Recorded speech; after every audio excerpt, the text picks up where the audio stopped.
Alhamdulillah wassalatu wassalamu ala Rasulillah nabiyina Muhammadin wa alihi wa sahbihi wa man walah. Asyhadu an la ilaha illallah wahdahu la syarikalah wa asyhadu anna Muhammadan abduhu wa rasuluhu wa ba'd. Ayo ikhwah, pada kesempatan kali ini kita akan mempraktekkan bagaimana tata cara wudu Nabi sallallahu alaihi wasallam. Namun sebelumnya ketahuilah bahwa wudu mempunyai keutamaan yang agung di sisi Allah Subhanahu wa taala. Di antara keutamaannya bahwa berwudu bisa menggugurkan dosa-dosa. Sebagaimana dalam riwayat Imam Muslim bahwa tidaklah seseorang hamba mencuci kepalanya, wajahnya, kecuali akan keluar dosa-dosanya bersama tetesan terakhir dari air wudunya tersebut. Tidaklah ia mencuci tangannya, demikian pula kakinya, demikian pula kepalanya, kecuali akan dosanya akan berguguran bersama tetesan terakhir daripada air wudu yang menetes dari anggota wudunya tersebut. Di antara juga bahwa kita dianjurkan untuk menjaga wudu, dan itu sifat seorang mukmin. Beliau bersabda, wala yuhafidhu 'alal wudu illal mu'min. Dan tidaklah yang bisa menjaga wudunya kecuali seorang mukmin. Dan sudah kita ketahui bahwa wudu adalah syarat sahnya salat. Berarti betapa pentingnya kita belajar tentang bagaimana tata cara wudu Nabi sallallahu alaihi wasallam. Berikut ini kita akan mempraktekkan bagaimana wudu Nabi sallallahu alaihi wasallam dengan menggunakan keran yang insyaallah kita akan berburu darinya. Dan perlu kita ketahui bahwa Nabi sallallahu alaihi wasallam tidak suka berlebih-lebihan dalam menggunakan air. Beliau bersabda, iyyakum wal israf. Jauhi oleh kamu berlebih-lebihan. Wa in kunta 'ala nahri jarin. Walaupun kamu di air sungai yang mengalir. Dan sebutkan dalam hadis riwayat Abu Daud adalah Rasulullah SAW berwudu dengan satu mud saja. Maka dari itu kita jangan sampai masuk ayat innal mubadzirina kanu ikhwana syayatin. Sesungguhnya orang-orang yang mubadzir itu, yang berlebihan itu termasuk teman-temannya syaitan. Kadang kita lihat ada orang yang berwudu, ternyata dibuka kerannya besar-besar, sehingga akhirnya dia menggunakan air secara berlebihan. Dan itu sendiri termasuk dosa. Karena itu termasuk mubadzir, sikap mubadzir itu tidak disukai oleh Allah Subhanahu wa taala. Yang pertama kita akan lakukan yaitu membaca bismillah. Karena membaca bismillah adalah merupakan perkara yang dilakukan oleh Nabi sallallahu alaihi wasallam. Namun para ulama memang berbeda pendapat. Apakah bismillah itu rukun ataukah ia hanya sunnah saja? Ya, Rasulullah bersabda la salata liman la wudu'a lahu wala wudu'a liman lam yadhkur ismallahi alaihi. Tidak sah salat bagi mereka yang tidak ada wudu, dan tidak sah wudu bagi mereka yang tidak menyebut nama Allah. Kita ucapkan bismillah.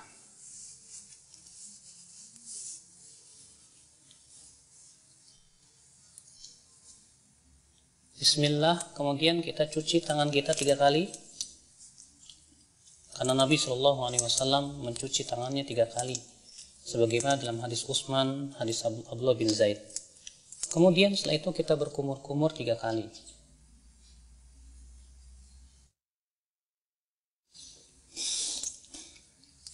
Ketika berkumur-kumur, kita ambil satu telapak tangan, kemudian kita masukkan air ke mulut, lalu ke hidung sekaligus. Lalu kita keluarkan dengan tangan kiri kita.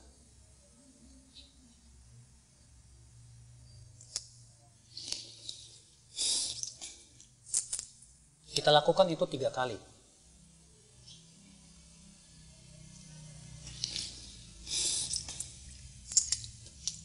Setelah itu kita akan mencuci wajah. Dan batasan wajah terjadi ikhtilaf para ulama, apakah wajah itu dari sini ke sini, dan ini pendapat jumhur. Itu mulai dari daging yang menyembul di sini di telinga sampai kepada ini. Sebagian ulama mengatakan bahwa wajah itu masuk padanya bagian kuping bagian depan. Dan ini diriwayatkan dari Ali bin Abi Thalib. Adalah Ali bin Abi Thalib ketika mencuci wajah, beliau mencuci bagian depan telinganya. Ya.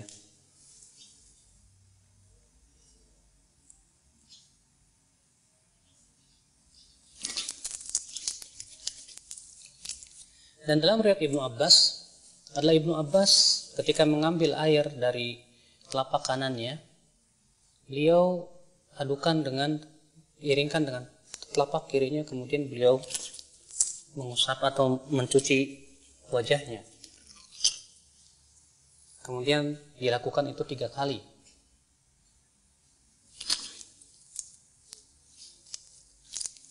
Dan dalam riwayat Ali bin Abi Thalib, Ali bin Abi Thalib setelah berwudu, yaitu mencuci wajah, beliau mengambil segenggam air, lalu kemudian diguyurkannya di ubun-ubunnya dan dibiarkan ia mengalir ke bawah.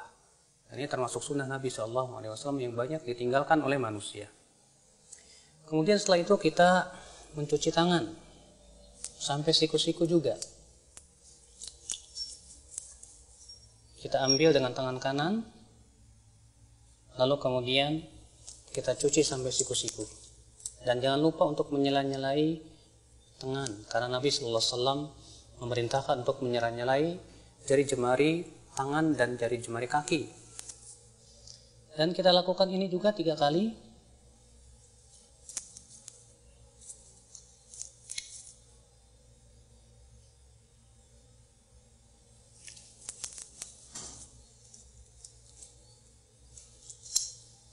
Kemudian setelahnya sebelah kiri.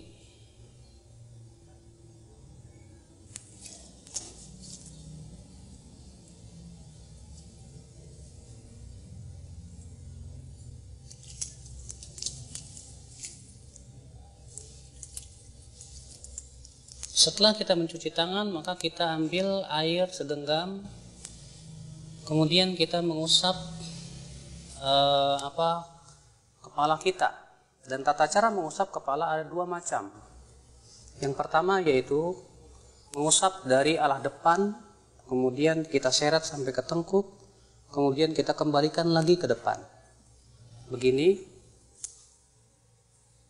Kemudian kita kembalikan lagi ke depan. Lalu kemudian kita masukkan jari kita ke dalam telinga, lalu kita usap bagian belakangnya. Seperti ini. Karena Rasulullah mengatakan al-udhunan minar ra's. 2 telinga itu bagian daripada kepala. Jadi ini cara yang pertama, itu dari arah depan. Kita kemudian tarik ke mana? Ke tengkuk. Kemudian kita kembalikan lagi ke bawah, ke depan. Kemudian kita masukkan, lalu kita usap bagian luar telinga. Ini cara yang pertama.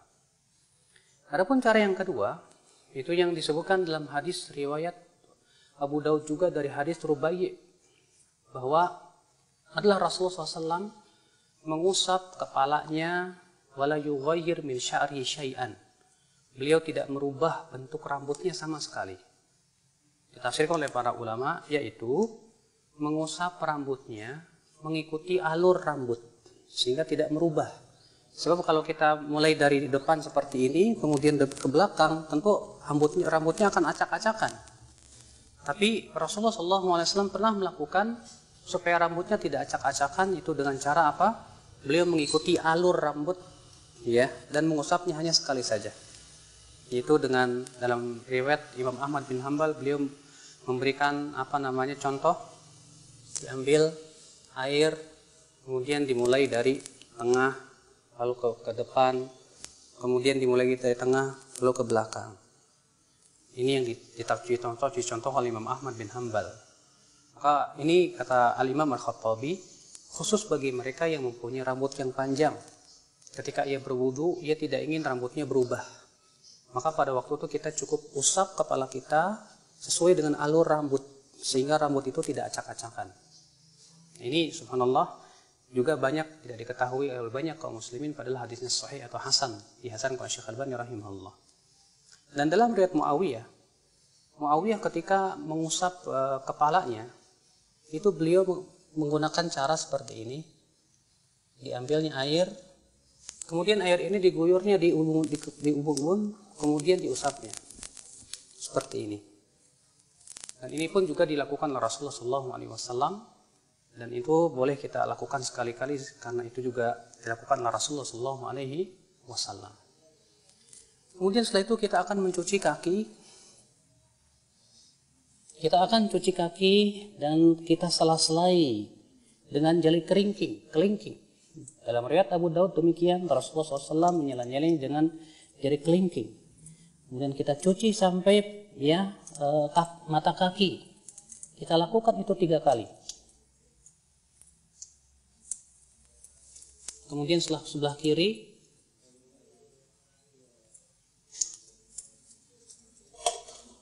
kita lakukan itu 3 kali.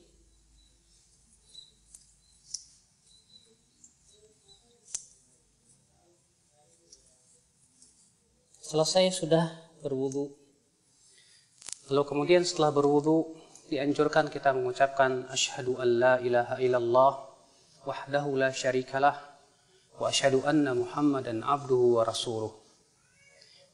Bisa ditambahkan Allahumma ij'alni minat tawwabin waj'alni minal mutatahhirin. Dan disebutkan dalam riwayat Tirmidzi, Rasulullah SAW juga mengajarkan doa lain. Ya, setelah wudu, yaitu subhanakallahumma bihamdik asyhadu an la ilaha illa anta astaghfiruka wa atubu ilaik. Rasulullah, siapa yang membaca ini setelah wudunya, maka akan distempel dan tidak akan pecah selama-lamanya sampai hari kiamat. Subhanallah. Rasulullah mengatakan, siapa yang mengucapkan setelah wudunya asyhadu an la ilaha illallah wahdahu la syarikalah wa asyhadu anna Muhammadan abduhu wa rasuluh, maka akan dibukakan untuk dia 8 pintu surga. Dia bisa masuki 8 pintu surga itu dari pintu mana saja dia masuk. Masya Allah. Lalu kemudian disunahkan kita untuk sholat 2 rakaat. Disebutkan dalam hadis Bilal, Rasulullah bersabda, ya Bilal, bima sabaqtani ilal jannah, dengan apa engkau mendahuluiku ke dalam surga. Kata Bilal, wahai Rasulullah, tidaklah aku berhadas kecuali aku sholat 2 rakaat. Kata Rasulullah, dengan 2 itu kamu masuk surga. Subhanallah. Ini keutamaan yang agung ya akhul Islam. Semoga ini memberikan faidah untuk kita semua tentang bagaimana tata cara wudu Nabi SAW. Ini saja. Subhanakallah bihamdik. Asyhadu an la ilaha illa anta astaghfiruka wa atubu ilaik. Wassalamualaikum warahmatullahi wabarakatuh.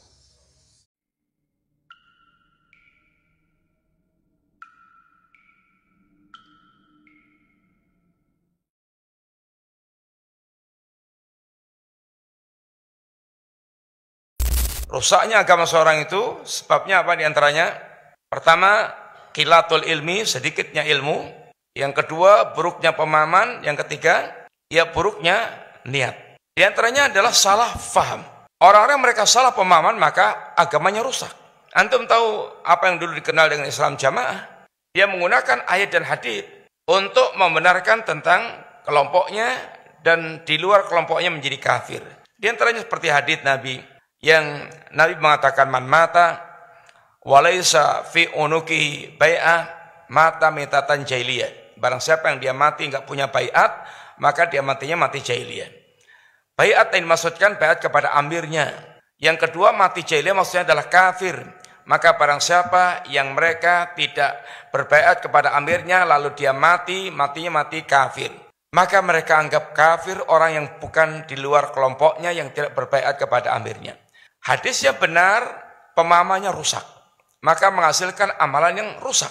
Rusaklah agamanya karena salah faham dengan ini ayat maupun hadis Nabi. Khawarij demikian pula menggunakan ayat wa man lam yahkum bima anzalallah faulaika humul kafirun. Barang siapa yang tidak berhukum dengan hukum Allah maka dia kafir. Maka dia kafirkan Ali bin Abi Thalib yang dianggap tidak berhukum dengan hukum Allah SWT, karena dalam rangka berdamainya dengan Muawiyah, Ali mengutus hakim, Muawiyah mengutus hakim, berunding, punya kesepakatan, maka dianggap ini adalah berhukum dengan hukum manusia, maka dikafirkan. Ayatnya yang dibawakan benar, tetapi pemahamannya salah dan menjadikan rusak, yakni agamanya orang tersebut. Maka kerusakan, kesalahan di dalam memahami ayat, maka dia atau hadis, maka akan menghasilkan pemahaman yang rusak dan amalan yang rusak. Disinilah pentingnya kita memahami cara beragama yang benar, metode beragama yang benar. Bahwasanya barang siapa mereka pemahamannya menyelisih ini pemahaman para sahabat, para salaf, para imam-imam kaum muslimin, maka ini pemahaman yang akan menyesatkan mereka dari agama.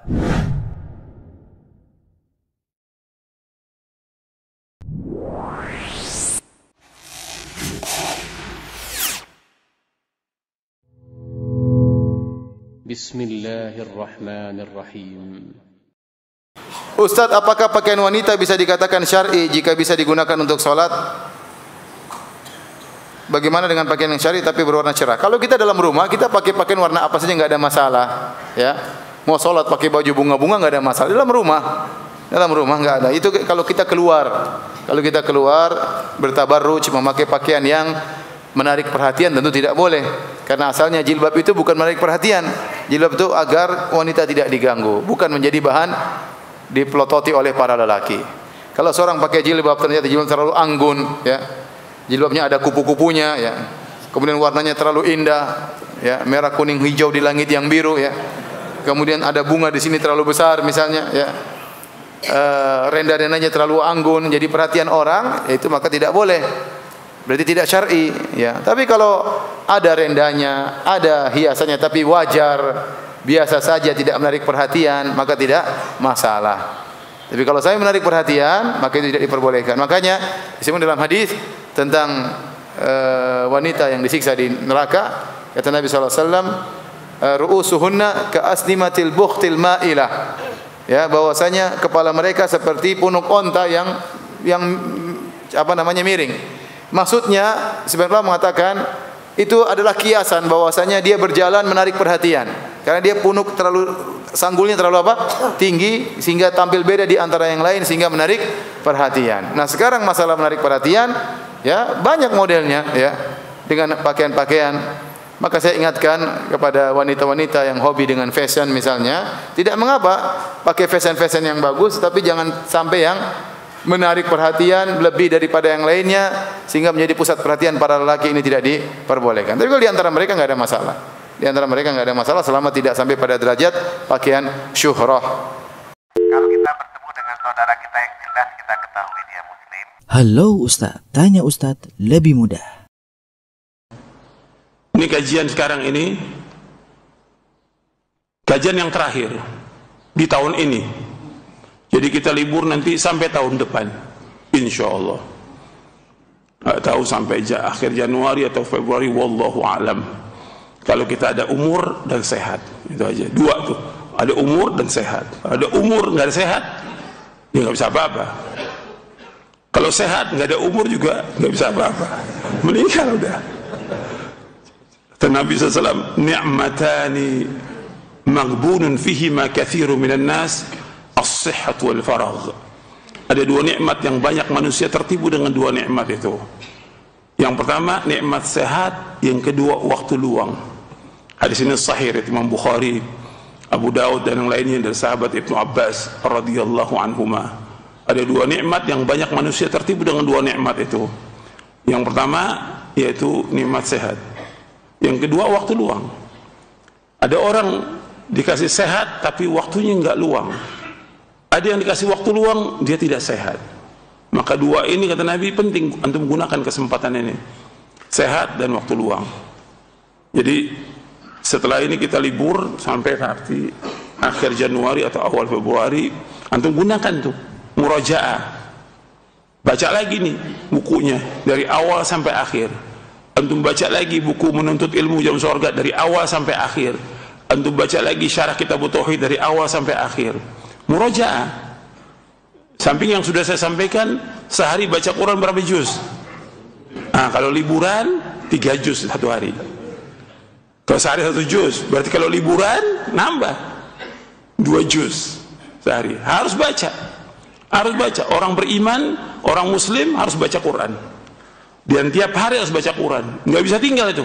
Pagi, siang kerja, sibuk dengan urusan, sore pada maghrib, malam, 3 waktu itu, pagi, sore, kemudian malam. Bisa tuh, pagi 1 juz, sore 1 juz, malam 1 juz. Nggak bisa, ya sudah 2 waktu, pagi sama malam. Ya antum gunakan kesempatan itu. Ini nasihat untuk semuanya, untuk pelajar dan juga para ustadz. Karena para ustadz juga banyak yang nggak baca Quran. Jadi harus baca Quran. Yang ikhwan dan akhwat, laki dan perempuan, gunakan kesempatan ini agar antum bermanfaat. Jangan mulai sebuah ibadah dengan dosa. Itu nggak mungkin. Itu poin penting dulu. Sehingga jangan bilang, oh saya pacaran dulu nanti saya menikah. Sehingga memulai pernikahan dengan perbuatan yang haram. Ini pasti akan berefek, ini nggak mungkin tidak. Berefek kepada pertengkaran rumah tangga dan segala macam. Banyak hal yang terjadi karena dosa-dosa masa lalu. Apalagi kalau sampai berzina, hamil di luar nikah, ini pasti akan ada efek-efek. Yang paling umum terjadi adalah pertengkaran. Itu biasa terjadi. Nah, solusi yang terbaik adalah taubat, karena memang itu dosa kan. Kata Nabi SAW, taubat tajubu ma qablah. Taubat akan membersihkan semua kesalahan yang lalu. Bukan cuma dosa dan hukumannya, tapi bekas-bekas efeknya pun akan insya Allah hilang dengan taubat nasuha. Maka taubat nasuha bagi semua orang yang seperti itu kondisinya, kemudian mulai sekarang komitmen sama-sama kembali kepada Islam ya. Apapun dalam rumah tangga ini kita kembali pada Islam. Yang benar sesuai dengan Islam, kita saling mendukung yang salah, maka kita harus meninggalkannya. Lagi dicaci maki oleh orang, lagi ada masalah teman-teman, ada dua cara dalam Islam. Cara yang pertama adalah antum dengarkan saja sambil senyum karena transfer pahala sedang berjalan. Atau yang kedua, antum tinggalkan. Wa idza khatabahumul jahiluna qalu salama. Kau dicaci maki oleh orang-orang jahil, salam. Udah terserah kamu. Ngomong sampai capek, saya mau pulang. Ada? Terserah, ngomong sampai pagi. Habis kata-katamu terserah. Kata Nabi SAW, kalau dua orang saling mencaci maki, dua-duanya dapat dosa. Tapi kalau yang satunya diam, maka yang satu terus mendapatkan dosa sampai yang satu melawannya. Nggak perlu. Apa hukumnya jika ada orang yang menunda sholat yang wajib karena menghadiri rapat? Alasannya rapat penting. Ya lebih penting sholat daripada rapat. La haula wa la quwwata illa billah. Yang lebih penting itu sholat. Dari semuanya yang ada sholat. Dan sebaik-baik amal sholat kata Nabi, wa'lamu anna khaira a'malikum as-salat. Perhatikanlah, sebaik-baik amal kalian adalah sholat. Sholat. Maka harus kita perhatikan tentang masalah sholat itu. Sholat ini perhatikan, sholat. Jadi ketika kita kerja, dagang, usaha, rapat, begitu tiba waktu azan, perhatikan semuanya. Sholat dulu. Karyawan kita yang kerja suruh berhenti, sholat dulu, baru nanti lanjutkan. Sholat penting, ini tiangnya agama. Dan yang pertama dihisab dari kiamat masalah apa? Sholat. Yang disuruh kita mengajarkan kepada istri anak pertama kali tentang tauhid dan sholat.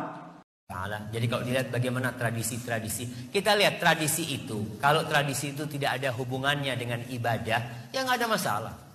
Tapi kalau sudah hubungannya dengan agama tradisi itu, maka yang mana yang harus diikuti? Tradisi apa agama? Agama Allah SWT. Tinggalkan tradisi. Namun orang yang meninggalkan tradisi akan menyulut api permusuhan. Betul. Nabi Muhammad SAW dimusuhi orang satu kampung. Bahkan mau dibunuh, mau diusir. Gara-gara apa sih? Meninggalkan tradisi. Orang-orang Arab itu tradisinya dari dulu. Mereka minta-minta sama patung ya. Antum lihat. Tradisi orang-orang ada sampai sekarang yang masih minta sama laut. Ada namanya larung laut. Ada petik laut. Saya mau tanya, itu tradisi dari siapa? Nenek moyang. Rasulullah datang. Banyak orang salah paham. Dianggap tahlilan ini kenapa tidak boleh? Ini berarti aliran keras, tidak benar. Itu kan zikir, itu kan bagus. Permasalahannya bukan itu teman-teman. Kita ini dalam agama disuruh meletakkan sesuatu pada tempatnya. Letakkan sesuatu pada tempatnya. Jadi Nabi SAW diutus untuk dicontohi, gitu kan? Nabi tidak pernah teman-teman di acara kematian itu mengadakan tahlilan, duduk, baca zikir rame-rame, niatnya kirimkan untuk orang mati. Ini tidak pernah ada dalil menjelaskan zikir bisa sampai ke orang mati, gitu kan? Jadi kita harus jelas masalah ini. Yang sampai doa, ya kita doakan, istighfar buat mereka, iya silahkan. Tapi kalau secara khusus duduk, manggil orang rame-rame ini tidak pernah ada. Jelaskan apa adanya, baik-baik. Dan kita, saya sudah bilang itu hari, kalau teman-teman mau sportif dan hidup tenang, maka dukunglah semua kebaikan orang yang di sekitar kita dan ingatkan yang salah saja. Di saat-saat Rasulullah SAW berdoa dan para sahabat banyak yang menyaksikan, tapi ternyata tidak ada satupun sahabat yang mengatakan bahwa Rasul mengatakan di situ tidak disyariatkan juga. Berdoa di saat khutbah Jumat. Banyak sekali para sahabat yang ikut khutbah Jumat. Tapi tidak ada satupun sahabat yang menyebutkan Rasul mengangkat doa. Bahkan ada riwayat-riwayat Muslim, seorang sahabat yang mengingkari imam yang ketika khutbah Jumat berdoa dengan mengangkat doa tangan dan riwayat Muslim, Pak. Sampai sahabat itu berkata, qabbahallahu hatainil yadain. Semoga Allah memburukan dua tanganmu itu. Rasulullah tidak pernah mengangkat dua tangannya di saat khutbah Jumat. Beliau tidak lebih hanya dari isyarat saja. Iya. Sampai diingkari oleh sahabat. Maka dari itu kalau ada khotib Jumat mengangkat tangan ketika berdoa, termasuk perkara yang diada-adakan. Karena apa? Karena ada sahabat yang mengingkari kok. Dan ketika sahabat mengingkari ini di depan sahabat yang lain, para sahabat yang lain nggak mengingkari sahabat ini. Dan itu hujah menurut Imam Syafi'i. Hukum sholat tanpa peci. Ada 3 sikap berbeda yang diberikan masyarakat terkait peci. 2 berlebihan dan 1 pertengahan. Pertama, mewajibkan memakai peci dalam sholat. Bahkan dalam semua aktivitas harus memakai peci. Sehingga dia menganggap bahwa hanya dengan semata memakai peci, dia akan mendapatkan pahala. Mungkin Anda pernah mendengar ada orang yang tidak mau sholat jadi makmum jika imamnya tidak memakai peci. Karena dia menganggap sholatnya imam tidak sempurna. Kami sendiri pernah mendengar ada orang yang bercerita pengalaman mencari kerja. Salah satu yang dia sampaikan, di perusahaan A masih lumayan, dibebaskan memakai peci. Kalau di perusahaan lain kurang bagus, karena tidak boleh memakai peci. Peci dianggap sesuatu yang sangat istimewa baginya. Sampai harus dibela, meskipun dalam urusan murni duniawi. Ia mengkhawatirkan sebagian kelompok ini sampai menyampaikan hadis palsu untuk memotivasi masyarakat memakai peci. Di antaranya, hadis, sholat sunnah atau sholat wajib yang memakai imamah atau penutup kepala senilai 25 kali sholat tanpa imamah. Jumatan dengan imamah senilai 70 kali Jumatan tanpa imamah. Hadis riwayat Ad-Dailami dan dinilai Al-Hafidh Ibnu Hajar sebagai hadis palsu. Kemudian hadis, sholat dengan memakai imamah senilai 10.000 pahala. Hadis riwayat Abban bin Abi Ayyash dan dinilai palsu oleh As-Sakhawi dan Asy-Syaukani. Dan beberapa hadis lainnya yang semakna. Kedua, anti peci. Bagian dari modernisasi adalah tidak mengenakan tutup kepala dalam setiap kegiatan. Sampai ketika dia di acara-acara resmi, dia sama sekali tidak berkenan memakai tutup kepala. Ketiga, mereka yang menilai bahwa peci adalah perkara adat, masuk dalam tradisi, namun dia menjadi perhiasan mukmin. Untuk itu, mereka tidak mengaitkan keabsahan sholat dengan keberadaan peci. Hanya saja, mengingat peci adalah perhiasan mukmin, maka memakai peci termasuk dalam anjuran yang disebutkan dalam ayat, yang artinya, "Hai anak Adam, pakailah pakaianmu yang indah di setiap memasuki masjid." Quran Surat Al-A'raf ayat 31. Karena itu, memakai peci dalam sholat maupun ketika acara resmi kaum muslimin lebih afdol dibandingkan tanpa mengenakan peci. Meskipun ini tidak ada kaitannya dengan keabsahan sholat. Dr. Muhammad Ali Farkus ketika membahas masalah peci mengatakan, sisi kelebihan peci tidaklah menunjukkan larangan sholat dengan terbuka kepalanya tanpa penutup, baik sebagai imam atau sendirian atau sebagai makmum. Karena, 1. Hukum boleh tidak menunjukkan bahwa itu harus sama nilai. 2. Imamah atau peci atau tutup kepala lainnya masuk dalam aturan adat dan bukan aturan ibadah. 3. Bagi lelaki, kepala bukan termasuk aurat yang harus ditutupi. Demikian, Allahu a'lam.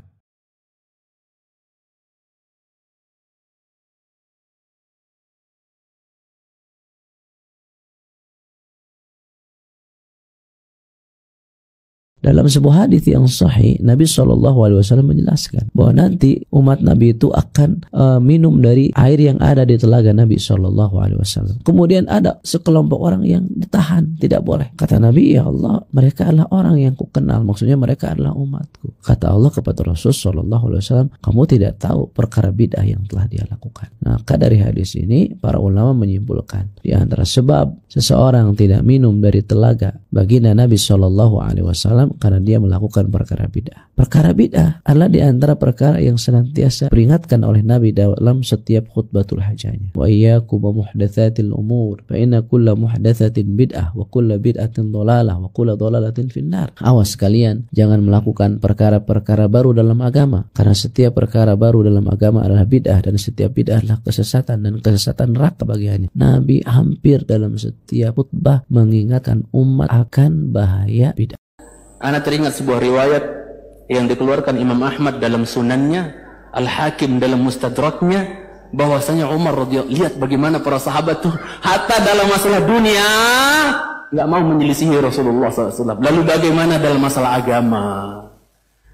Coba perhatikan. Umar bin Khattab suatu hari jalan di gang-gang rumahnya para sahabat menuju ke Masjid Nabawi. Jalan. Umar bin Khattab dengan tampangnya, antum tahulah, wong dehemannya saja dalam hadis Muslim bikin tukang cukur kencing berdiri. Ya kan?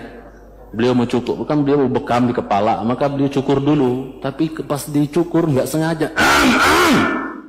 Dehem. Itu tukang cukurnya langsung kencing berdiri. Saking itu dehemannya Umar, saking menggelegar suaranya, mungkin kayak gemuruh atau apa gitu kan.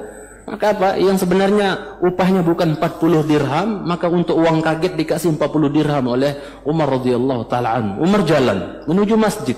Tiba-tiba di pertengahan jalan ada talang untuk, biasanya untuk jatuh hujan ya, talang.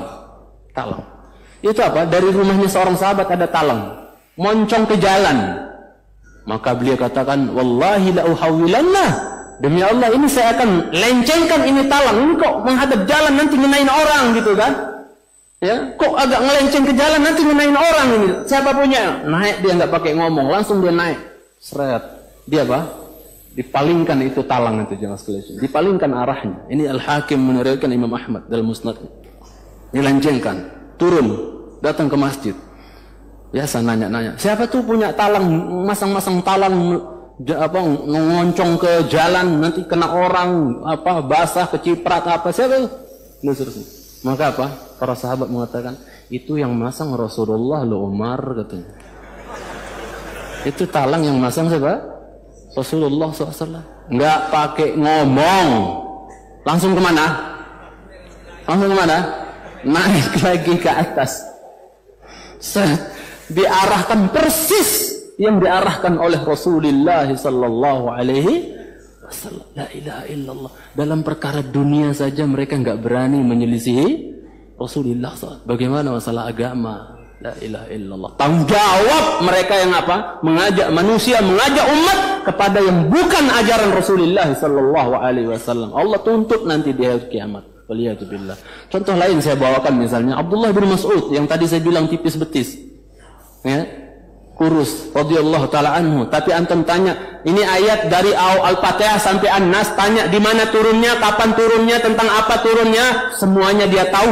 Bahkan dia pernah menantang siapa yang merasa dirinya lebih jago, lebih paham ilmu tafsir dibandingkan saya, di mana dia berada, saya akan musafir melakukan perjalanan jauh untuk datangi dia. Kalau ada yang lebih canggih dalam ilmu tafsir. Subhanallah. Maka apa jemaah sekalian cintai? Ibnu Mas'ud suatu hari mau datang ke masjid. Sahabat, ada dua sahabat lagi berantem. Biasa, jangankan ikhwan sekarang. Berantem gara-gara apa? Ini depan Nabi, dua sahabat di masjid berantem. Wah, kalau bahasa kita sekarang gitu kan, saling tunjuk. Maka apa jemaah sekalian cintai? Rasulullah SAW mengatakan apa? Ya, ijlisu, duduk. Antum perhatikan di sini. Mungkin sebagian pernah mendengar. Rasulullah SAW mengatakan, duduk semuanya. Kan berantem itu pada berdiri kan, berantem. Wah, kata Rasul, duduk. Rasul yang ngomong duduk, nggak ada yang berani apa? Ngutang berdiri, enggak. Pada duduk semua. Qaddarallah ma syaa fa'al. Pas Rasul bilang, ijlisu, duduk. Abdullah bin Mas'ud datang dari luar, nggak ngedong apa-apa, orang berantem, orang nggak paham. Tapi ketika beliau sampai di tengah-tengah pintu, pas Rasul mengatakan apa? Duduk. Nggak ngedong apa-apa langsung. Dia duduk di pas tengah-tengah pintu masjid. Duduk di situ. Orang-orang bingung. Loh, Ibnu Mas'ud ngapain ngalangin orang di masjid itu? Apa di pintu? Rasul sudah bersabda, untuk tariqah haqqah. Berikan jalan itu apanya? Haknya. Duduk di pintu. Maka Rasul menegur, Ibnu Mas'ud, ya, kok duduk di situ? Orang mau masuk dan seterusnya. Apa kata dia? Ya Rasulullah, apa kata Ibnu Mas'ud radhiyallahu taala anhu, khasyitu an ukhalifaka fa ahlak. Aku khawatir akan celaka, akan binasa ya Rasulullah gara-gara menyelisihimu, kata siapa? Kata Abdullah bin Mas'ud. Wong tadi ketika aku masuk engkau mengatakan duduk, ya aku duduk katanya. Padahal dia enggak ngedong apa-apa. Lihat bagaimana para sahabat radhiyallahu taala anhu ajmain. Ya, hatta dalam masalah dunia enggak berani menyelisih Rasulullah, apalagi mengganti-ganti dalam masalah agama, enggak berani mereka. Makanya jangan sekali cintai karena Allah Subhanahu wa taala dalam hadis Bukhari, dalam hadis haud, dalam hadis apa? Dalam hadis berkenaan tentang telaga Nabi nanti di mahsyar, ya. Kan haud itu kan telaga Nabi di padang mahsyar. Kalau Kausar di dalam surga. Yang airnya dalam hadis Muslim, yang airnya telaga Nabi itu airnya terpancar dari 2 talang dari dalam surga. Paham nggak? Bisa ngayal nggak antum? Bisa ngayal kan? Ini telaganya Nabi yang terbentang luas di padang mahsyar, yang pusarnya adalah mimbarnya Rasulullah Sallallahu Alaihi Wasallam. Telaga beliau adalah mimbarnya, pusarnya di situ. Maka apa? Airnya itu mengalir dari 2 talang dari dalam surga. Yang kata Rasulullah, ya apa namanya? Yang satunya dari zahab, yang satunya dari warik. Maksudnya talang yang satu dari emas, yang satunya dari perak. Maka apa? Ketika Rasulullah SAW melihat malaikat-malaikat mengusir sebagian orang yang mau mendekati telaga Rasulullah SAW, sering dengar kan? Mengusir orang-orang yang mau mendekati telaga Rasulullah SAW, di mana semua Nabi punya telaga, tapi Nabi kita telaganya paling enak, paling lebih putih dari susu, lebih manis dari madu, lebih sejuk dibandingkan salju. Ya siapa minum darinya seteguk nggak akan haus selama-lamanya, lam yadma abadan. Maka apa?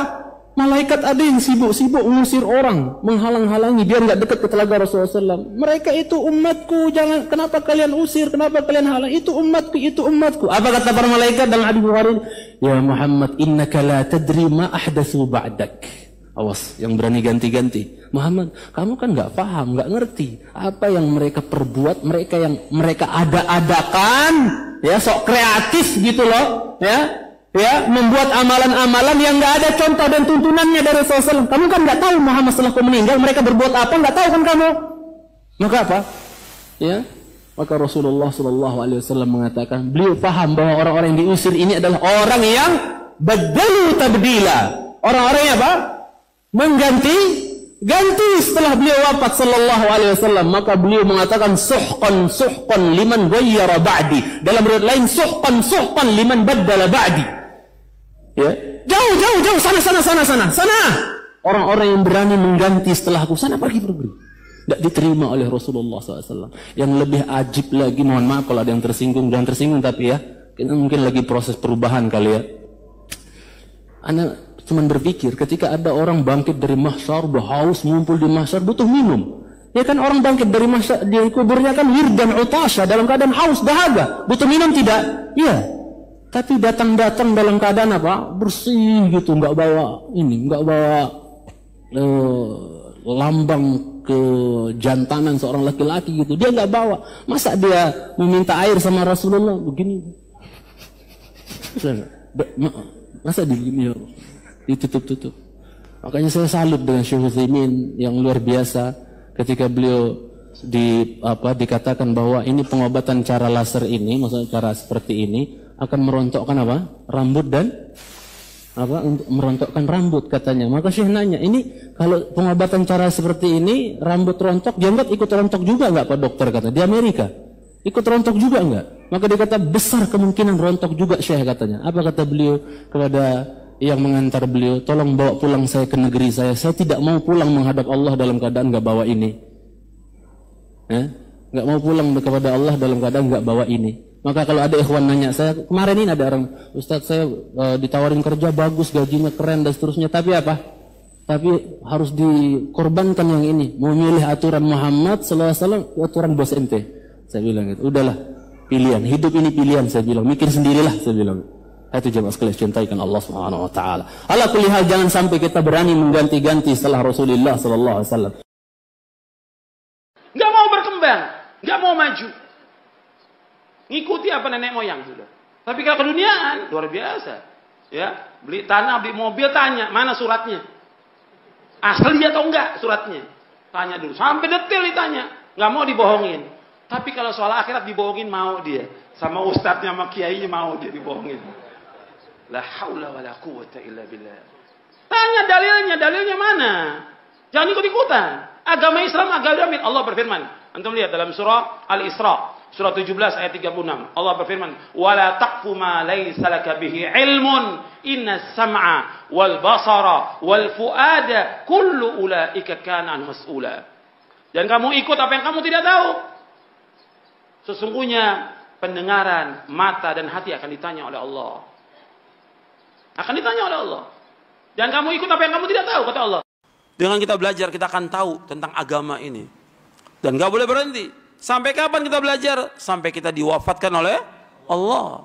Sebagaimana dikatakan oleh Imam Ahmad bin Hanbal, Abdullah ibn Mubarak, dan yang lainnya, rahimahumullah. Ketika ditanya sampai kapan, wahai imam, kita belajar. Ila an nadkhulal qabr, sampai kami masuk dalam liang kubur. Sampai mati, belajar ini. Gak boleh berhenti. Jadi harus terus kita nuntut ilmu ini. Dengan belajar terus itu manfaat buat kita. Kalau disebut belajar apa yang paling penting? Tauhid. Paling penting belajar tauhid. Bukan yang lain gak belajar, tetap belajar. Tapi yang paling pokok, dasar itu tauhid. Ketika orang tidak tahu tauhid, ya gak ada manfaatnya. Gak tahu manhaj, ya gak ada manfaatnya. Kira ada orang umpamanya, dia belajar, kemudian dia melaksanakan ibadah kepada Allah, sholat, puasa, zakat, haji, tapi dia masih datang ke kubur-kubur tertentu, minta kepada mereka. Manfaat nggak belajarnya dia? Manfaatkan nggak ibadahnya dia? Tidak, hapus seluruh amalnya. Ketika dia berbuat syirik kepada Allah, memalingkan doa yang mesti dia berdoa kepada Allah, tapi dia berdoa kepada selain Allah, ini syirik. Hapus nggak amalnya? Hapus semuanya. Kata Allah, la in asyrakta la yahbatanna amaluka wa la takunanna minal khasirin. Seandainya engkau berbuat syirik, akan hapus amal-amalmu dan engkau termasuk orang-orang yang rugi. Hapus seluruh amal. Maka tauhid yang diawakan oleh para anbiya war rusul alaihi wassalatu wassalam. Masalah bid'ah ini wasiat terakhir Nabi. Ya, Rasulullah mengatakan, "Waman ya'ish minkum ba'di fasayara ikhtilafan katsira." Jika kalian hidup sepeninggalku nanti, kalian akan melihat perpecahan yang sangat banyak. Rasulullah itu mengabarkan bahwa di akhir zaman ada penyakit. Umat akan terpecah belah. Umat akan berselisih pendapat. Itu sudah dikabarkan sama Nabi. Penyakit ini. Tetapi Rasulullah sudah mengabarkan obatnya. Ya, kata Rasulullah, "Waman ya'ish minkum ba'di fasayara ikhtilafan katsira." Barang siapa yang hidup sepeninggalku akan melihat perpecahan yang banyak. Ini penyakit dikabarkan oleh Nabi, tapi Nabi ngasih solusi. Kalau kalian menjumpai masa itu, kata Nabi apa? "Alaikum bisunnati," pegang teguhlah ajaranku. Wa sunnatil khulafa'ir rasyidin, dan pegang teguhlah ajaran para sahabatku. Dari SD saya diajari di sekolah bahwa jika potong kuku mulai dari telunjuk kanan. Mulai dari telunjuk kanan, terakhir jempol. Lalu untuk kaki dari jempol kanan. Potong terus, dan ini berlaku pada hari Jumat. Lalu kukunya dibuang ke tanah atau air. Ingat, ini masalah suatu yang mubah. Asalnya cuma perintah umum saja. Potong kuku, lakukan sunnah fitrah. Ini disebut dengan lakukan sunnah fitrah. Punya aturan khusus atau tidak? Tidak. Harinya kapan? Bebas sebenarnya. Namun kalau mau bersih-bersih, mungkin hari Jumat dipilih. Karena ketika itu kita laki-laki mau pakai untuk sholat Jumat. Namun cara potongnya gimana? Nabi SAW kalau tidak ajarkan, mau dari kelingking terus sampai jempol, balai jempol sampai yang kelingking lagi. Kalau tidak diajarin seperti itu, nggak usah mempersulit. Kalau mau istiqamah, kita mesti lihat gitu loh. Ini waktunya tuh jangan terlalu sering. Orang kalau terlalu sering, itu mewariskan kebosanan sama dia, futur dia nanti. Tapi dia mesti jaga waktunya. Dan gak semua kajian juga antum mesti ikut. Enggak juga. Yang penting antum dalam satu pekan ada kajian yang diikutin. Minimal satu. Wajib. Belajar bener tapi. Yang lain yang sunnah-sunnah antum ya. Kalau dibawa ke zaman now. Ada satu kajian yang antum bawa kitabnya. Antum catat faedahnya. Dan antum tahu ini kajian. Mau sefutur apapun saya tidak akan meninggalkan ini. Ini selamat nih insya Allah yang tipenya seperti ini. Kalau dia nambah 2-3 kali kajian dalam satu pekan, 2 dan 3-nya itu tidak seperti yang nomor 1 tadi. Jadi kalau dia futur, modal dia satu kajian ini. Antum tahu jamaah rahimakumullah, Rasul kan mengatakan, setiap amal itu ada masa semangatnya dan ada masa futurnya, turunnya. Kata Rasulullah SAW apa? Siapa yang masa futurnya kembali kepada Allah dan Rasulnya, dia akan selamat. Apa yang dimaksud kembali kepada Allah dan Rasulnya? Umar ibn Khattab radhiyallahu ta'ala anhu, beliau mengatakan, kalau kita lagi semangat, sholat misalnya. Kalau antum lagi semangat, sholat, jangan wajib doang, sunnah dikerjain. Nanti pas futur, yang hilang apa? Sunnah aja, gitu loh. Tapi kalau lagi semangat cuma wajib doang, pas futur, hilang. Jadi kalau lagi semangat, nggak apa-apa nambah. Tapi satu ini, jangan pernah dilepas. Jangan pernah dilepas. Seperti sholat tadi. Kalau lagi futur, sunnahnya yang hilang, kita jaga yang wajib-wajib. Nanti dia naik lagi. Dengan kita dengar kajian lagi, dengan kita rindu dengan sholat yang pernah kita lakukan, nanti dia naik lagi. Makanya jamaah rahimakumullah, begitu juga belajar gitu loh.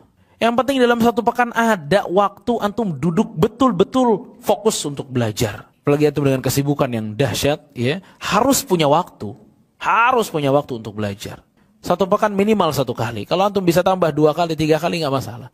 Setiap muslim dianjurkan untuk menjadi da'i. Semua anda ini, laki-laki perempuan, dianjurkan jadi da'i. Karena Nabi SAW bersabda dalam hadis yang sahih, "Ballighu anni walau ayat." Sampaikan dariku walaupun 1 ayat. Anda sudah tahu tentang keutamaan sholat 1 hadis, sampaikan. Ketahui tentang puasa, sampaikan. Dalam Islam tidak boleh teman-teman sekalian kita ini selamat sendirian, nggak boleh. Nggak boleh antum sendiri semua selamat. Sudahlah, saya nggak usah campur, orang itu nggak sholat, terserah, nggak bisa. Harus antum luruskan dia, nasihatin dia. Dalam hadis Bukhari, kata Nabi SAW, pernah Allah mengutus Jibril alaihissalam untuk menghukum satu negeri. Harus hancur negeri itu. Lalu Jibril menemukan di wilayah itu ada 1 orang saleh. Jibril kembali lalu mengatakan, ya Allah, ada hambamu fulan, orang saleh. Apa kata Allah SWT? Mulailah siksaanmu pada orang itu. Orang saleh itu. Kenapa? Karena dia tidak pernah menyuruh pada kebaikan, tidak pernah melarang dari kemungkaran. Tidak pernah berdakwah orang ini. Dia mau selamat sendiri. Tetangganya nggak sholat, si fulan keluarganya nggak puasa, biarin aja. Nggak bisa. Harus amar ma'ruf nahi mungkar. Dan ini butuh ilmu dan dakwah. Kita mendakwakan itu. Tetapi keringanan yang Allah berikan teman-teman, amar ma'ruf nahi mungkar yang wajib yang pertama. Kalau antum sudah pernah sampaikan sekali aja, saudaraku sholat ya karena itu wajib. Sekali aja sudah cukup, nggak apa-apa. Kewajiban sudah gugur. Yang kedua, yang ketiga, yang ke-100 sunnah. Tapi jangan sama sekali nggak pernah berdakwah.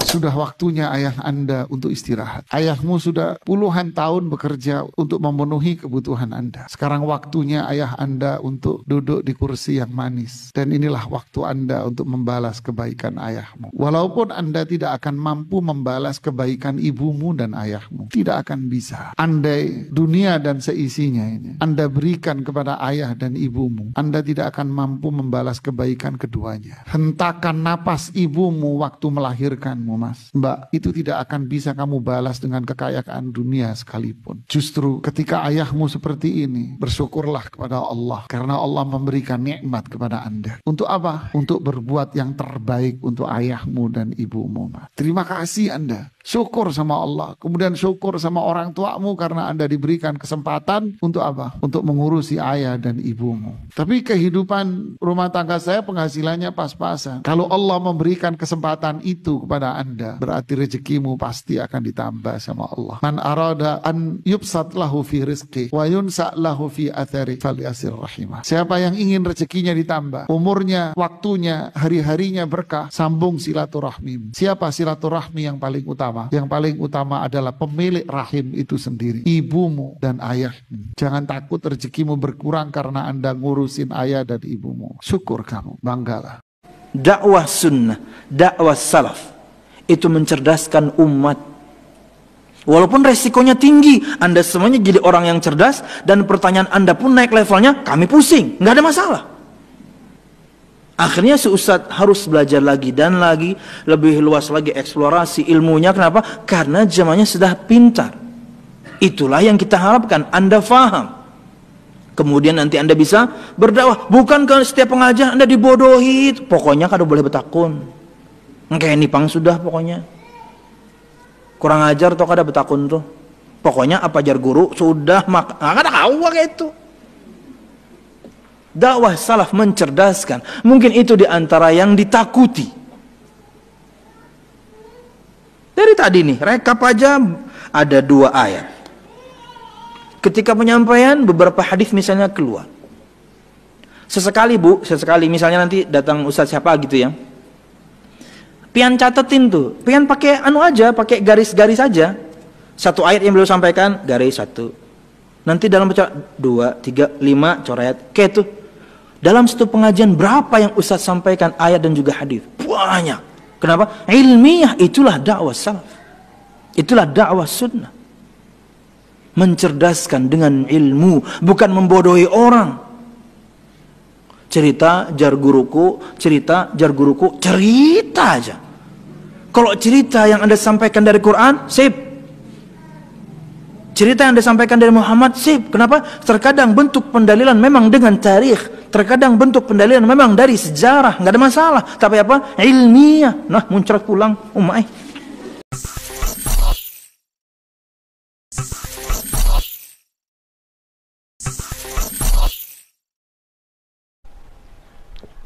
Assalamualaikum warahmatullahi wabarakatuh. Alhamdulillah, wassalatu wassalamu ala al-mab'uthi rahmatan lil alamin, nabiyina Muhammadin sallallahu alaihi wasallam wa ala alihi wa ashabihi wa sallama tasliman mazida, amma ba'du. Ikhwatal iman rahimani wa rahimakumullah. Ketahuilah, tidak ada seorang pun di dunia ini yang dapat hidup tanpa bantuan orang lain. Karena manusia adalah makhluk sosial yang pasti membutuhkan yang namanya lingkungan dan juga pergaulan. Di dalam pergaulannya, seseorang pasti akan memiliki seorang teman dimanapun dia berada. Sehingga seorang teman itu memiliki peranan yang sangat penting dalam kehidupan seseorang. Islam adalah agama yang sempurna, dan Islam telah mengatur bagaimana adab-adab dan batasan-batasan dalam pergaulan.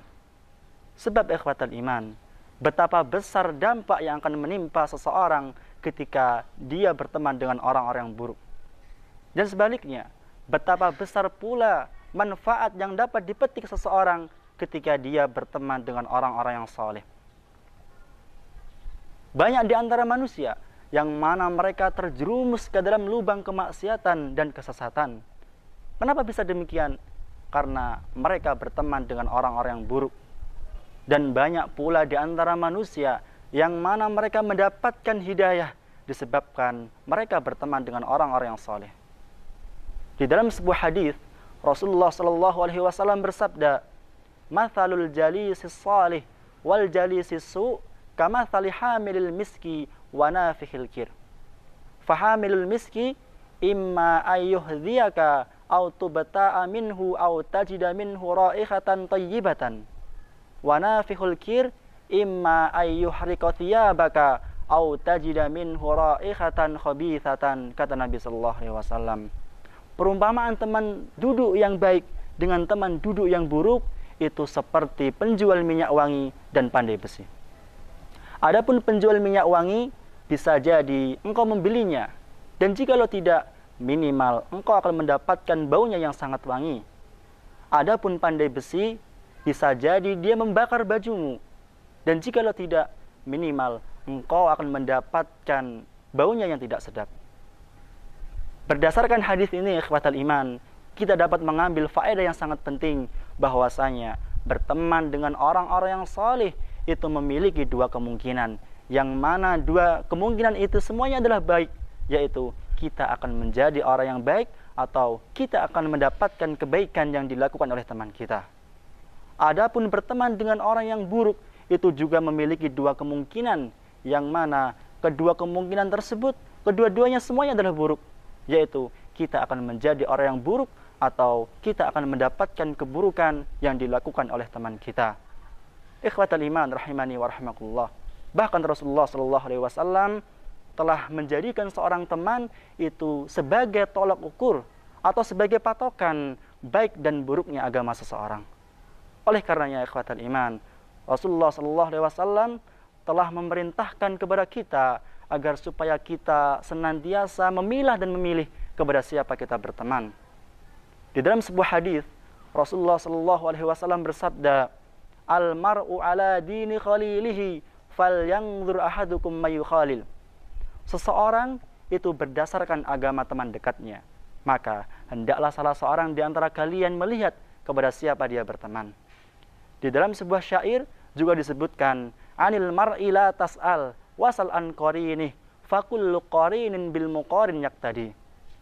Jangan tanyakan tentang seseorang, namun tanyakan tentang temannya, sebab seseorang pasti akan mengikuti kelakuan temannya. Ikhwatal iman rahimani wa rahimakumullah. Semoga sekelumit nasihat ini dapat bermanfaat bagi kita semua, dan semoga Allah Subhanahu wa taala kumpulkan kita semua bersama orang-orang yang saleh, dan semoga Allah Subhanahu wa taala jauhkan kita dari teman-teman yang buruk. Wa akhiru da'wana alhamdulillah.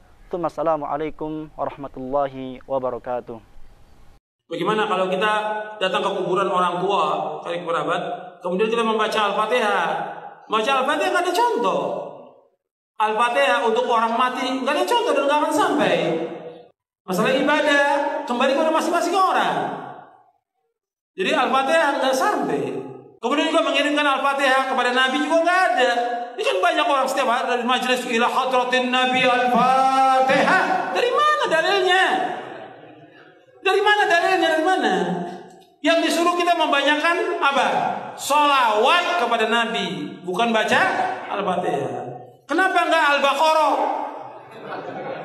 Kenapa enggak Ali Imran? Kenapa enggak An-Nisa? Kenapa enggak Al-Maidah? Kok Al-Fatihah? Enggak ada dalilnya di Quran maupun di hadis Nabi yang sahih. Enggak ada para sahabat kumpul, ayo kita baca Al-Fatihah untuk Nabi. Enggak pernah ada. Enggak ada seluruh riwayat yang demikian, dan enggak akan sampai. Perhatikan, yang Nabi mau kepada umatnya apa?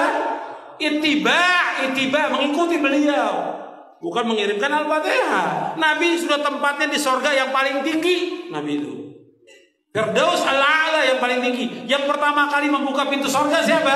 Rasulullah SAW. Kita kayak banyak amalan aja mengirimkan Fatihah ke Rasulullah.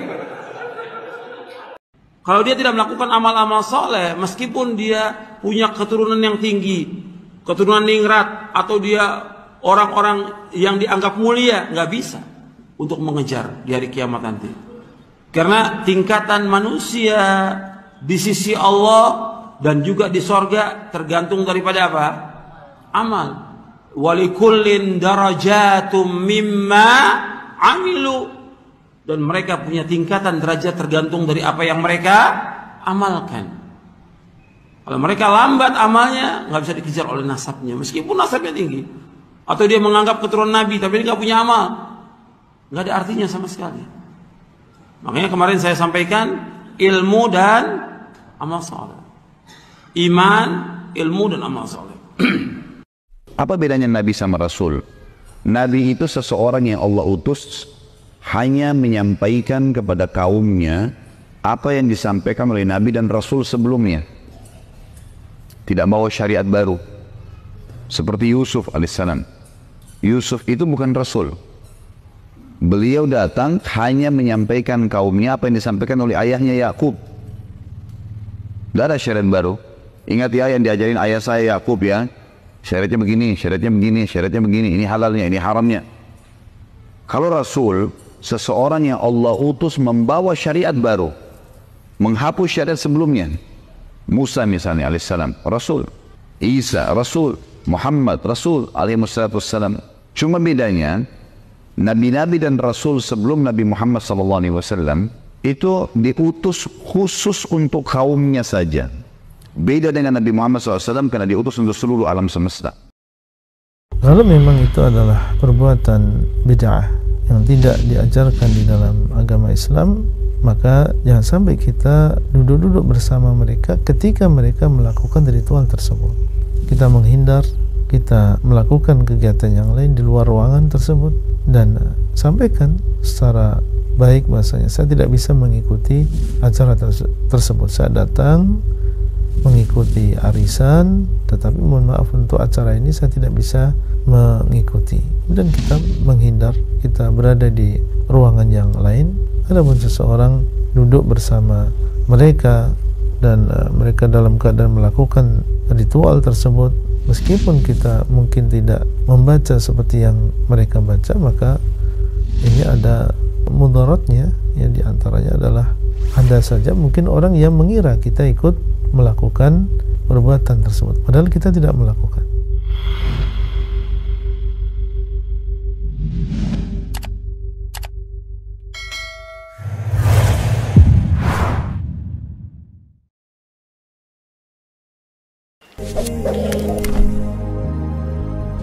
sallallahu alaihi wasallam.